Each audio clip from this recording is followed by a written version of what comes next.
Hello friends, আশা করি সবাই ভালো আছেন। চলে এলাম বোমযাত্রী ডায়েরির আরও একটি নতুন ব্লগ নিয়ে। আগের দিন যে মেয়েটির বিয়ে ছিল, আজ আমরা এসেছি তারই রিসেপশানে, তার শ্বশুরবাড়ি।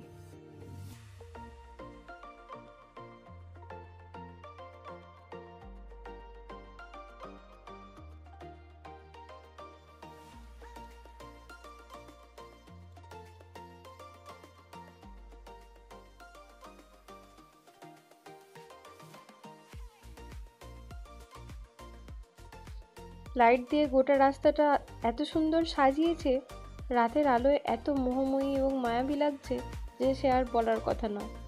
চলুন, চলে এসেছি, এবার ওদের বাড়িতে ঢুকি। যখন ঢুকলাম তখন দেখলাম ওদের আত্মীয় স্বজন যারা যা এসেছিলেন তাদের সঙ্গেই ফটোশ্যুট চলছে।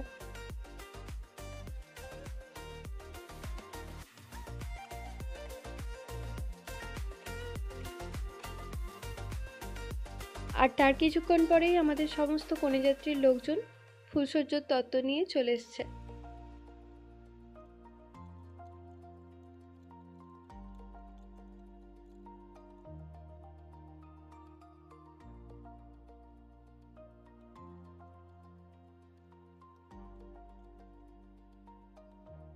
আর এখন আমরা বসে পড়েছি খেতে। প্যান্ডেলটার শুধু অবস্থা দেখুন, আর একটা সিটও বাকি নেই। একটা করে ব্যাচ শেষ হচ্ছে আর মুহূর্তের মধ্যে গোটা প্যান্ডেল ভরে যাচ্ছে, জানেন। আমাদেরও খাওয়ার সময় কি হুড়োহুড়ি পড়ে গিয়েছিল। মেনুতে ছিল মিনারেল ওয়াটার, লবণ লেবু, পনির pasanda, sauce, kulcha, dal makhani, biryani, fried rice, chicken rezala, chutney, papad, rajbhog, এইসবই আর কি। আর এখানে ব্যাংকটার কাজ দেখুন, গান হচ্ছে আর নাচতে আরম্ভ করে দিয়েছে গানের তালে তালে। চলুন, এবার হয়ে গেছে খাওয়া দাওয়া, এবার বাড়ি ফিরি আস্তে আস্তে। আর ব্লগটাও এখানে শেষ করলাম। সবাই ভালো থাকবেন, সুস্থ থাকবেন। আর ব্লগটা যদি ভালো লাগে একটা লাইক করে দেবেন। দেখা হবে অন্য কোনো একটা ব্লগে। নমস্কার।